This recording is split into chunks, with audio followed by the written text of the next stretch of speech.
नहमदुहु व नुसल्ली व नुसल्लिमु अला रसूलिहिल करीम अम्मा बाद। क़ाल अल्लाहु तआला फ़िल क़ुरानिल मजीद वल फ़ुरक़ानिल हमीद लतुसअलुन्ना यौमइज़िन अनिन नईम। सदक़ल्लाहुल अज़ीम व बल्लगना रसूलुहुन नबियुल अमीनुल मतीनुल करीम व नहनु अला ज़ालिका लमिनश शाहिदीन व शाकिरीन वल्हम्दुलिल्लाहि रब्बिल आलमीन।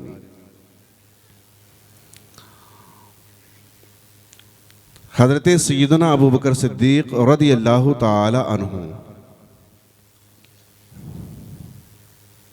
जिनके नाम से इस पूरे जलसे को मौसूम किया गया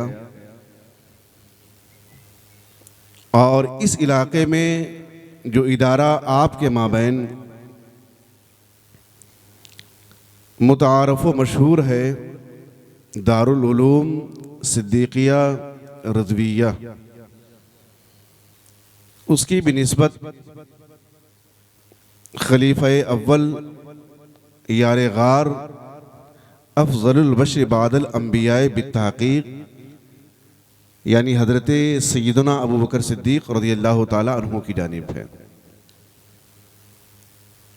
आपने दीन इस्लाम की आबियारी की खातिर उसकी तरवीज व इशाअत के लिए अपना तन मन धन यानी जानी माली बदनी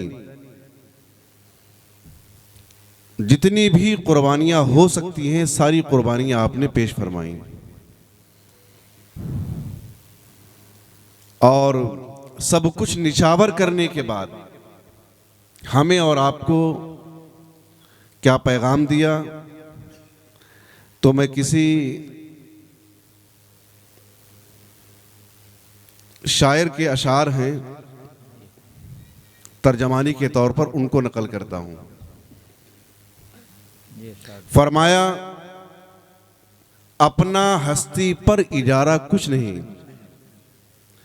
अपना हस्ती पर इजारा कुछ नहीं, है उन्हीं का सब हमारा कुछ नहीं।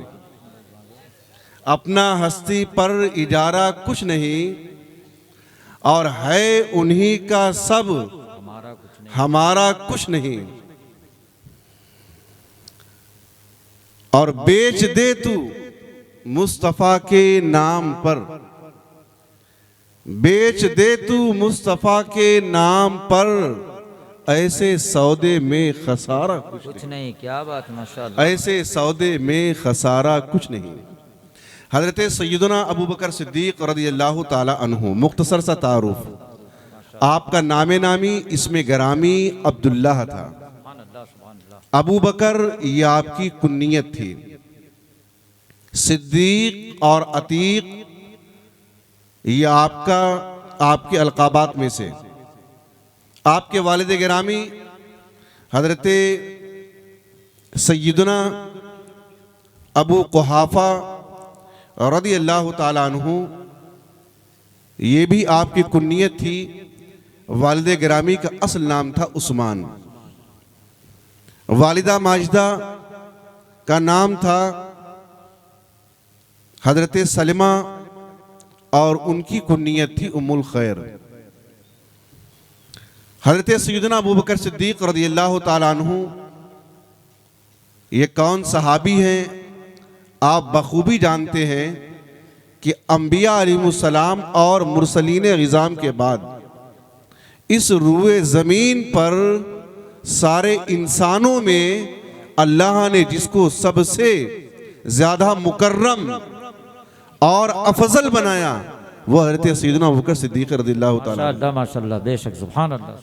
उनकी अज़मत का अंदाज़ा आप इसी से लगा सकते हैं कि प्यारे आका अलैहिस्सलाम की मौजूदगी में आपने कमोबेश 17 नमाजें पढ़ाई हैं, सहाबा की इमामत की है हमारे हुजूर की ज़ाहिरी हयात तय्यबा में। आपसे पूछा गया कि अबू बकर ये बताएं कि आपके नज़दीक सबसे पसंदीदा चीज़ क्या है।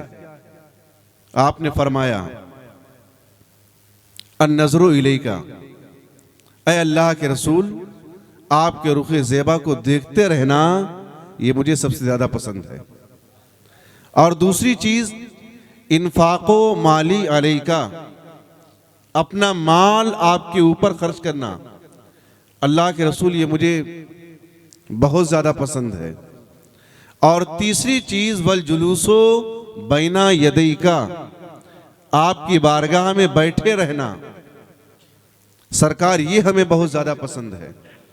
अज़ान मिल्लत इस्लामिया, आपकी ज़िंदगी के मुख्तलिफ गोशे हैं, आपकी हयात तय्यबा के मुख्तलिफ पहलू हैं, किस किस को बयान किया जाए। अगर हम हर एक को बयान करना शुरू कर दें तो उसके लिए काफ़ी वक्त दरकार। और चूंकि मैंने अर्ज़ किया कि ये कोई अब तफसीली खिताब का वक्त नहीं, एक हदीस पाक आपके सामने अर्ज़ करता हूँ इरशाद। और फिर उसके बाद इंशाअल्लाह मैं अपनी जगह लूँगा। हदीस पाक में प्यारे आका अलैहिस्सलाम ने इरशाद फरमाया, सरकार ने इरशाद फरमाया कि ला तज़ूलो कदमा अब्दिन यौमल क़ियामा हत्ता युसअला अन अर्बईन। हुजूर ने इरशाद फरमाया, क़यामत के दिन जितने भी ये बंदे हैं सबको अल्लाह की बारगाह में हाजिर होना पड़ेगा, आम हो या खास, पीर हो या उसका मुरीद, उस्ताद हो या उसका शागिर्द, हम सबको अल्लाह की बारगाह में खड़े होना है। सरकार ने इरशाद फरमाया कि अल्लाह ताला हर बंदे से चंद सवाल पूछेगा। किन चीजों के बारे में पूछेगा? फरमाया अल्लाह पाक पूछेगा अन उम्र ही, बंदे से उसकी उम्र के बारे में, फीमा अपनाहू, बंदे ये बता कि अल्लाह ने तुझको 20 साल 30 साल 40 साल 50 साल की जिंदगी अता फरमाई थी, तूने दुनिया में जाने के बाद अपनी जिंदगी को किन कामों में सर्व किया। ये सवाल अल्लाह हर बंदे से पूछेगा। दूसरा सवाल जो अल्लाह पूछेगा बंदे से, अनमालिही मिन ऐनक तसबहू, बंदे ये बता कि तूने माल कहां से कमाया था, हराम तरीके से या हलाल तरीके से, ये हर आदमी को बताना पड़ेगा। और फिर उसके बाद वह फीमा अनफक्तहू, माल कहां से कमाया, किन जराए से कमाया, और फिर उस माल का मसरफ क्या था, हलाल जगह पर तूने उसको खर्च किया या हराम जगह पर खर्च किया। यह अल्लाह हर बंदे से पूछेगा। इसी तरह आलिम से पूछा जाएगा, अल्लाह पूछेगा अन इल्मिही बिमा अमिला फी, आलिम ये बता कि तूने दुनिया में अपने इल्म पर कितना अमल किया था। अब ये आलिम से मुराद यही मत समझ लेना कि जो उलमा सिर्फ इन्हीं से सवाल होगा। आलिम से मुराद ये है कि जिसको भी अल्लाह ने जिस चीज का इल्म अता फरमाया वो सब इसके अंदर शामिल है। जिसको जिसको जो मालूमात है, इल्म है, उस पर अमल करना जरूरी। क्योंकि आलिम जो होता है हकीकतन हुवल आमिल, वो वही होता है कि जो इल्म के मुक्तजा पर अमल करे। वरना आलिम तो शैतान भी था और बहुत से क्या है आलिम गुजरे हैं, लेकिन आलिम हकीकतन जो आलिम रब्बानी, जिसका जिक्र कुरान और हदीस के अंदर और जो फरमाया गया कि अल्लाह का महबूब होता है जिसके चेहरे को देखना इबादत, उस आलिम से मुराद है हुवल आमिल। आलिम वो है जो इल्म के मुक्तजा पर, उसके तकाजे पर अमल करे। अज़ान मिल्लत इस्लामिया, यह हदीस पाक मैंने आपके सामने अर्ज कर दी, तो अब हमारी आपकी जिम्मेदारी बनती है कि हमें कल जब अल्लाह की बारगाह में जाना है तो अब हम सोचें, अपना मुहासबा करें, हम क्या जवाब देंगे। हमसे भी अल्लाह पूछेगा, आपसे भी पूछेगा, तो पहले ही से जवाब की तैयारी रखना है। अल्लाह ताला हमें और आपको नेक रास्ते पर चलने की तौफीक अता फरमाए और हमारी कोताहियों को दरगुजर फरमाए। वमा अलैना इल्लल बलाग। अस्सलामु अलैकुम व रहमतुल्लाहि ताला व बरकातुहू।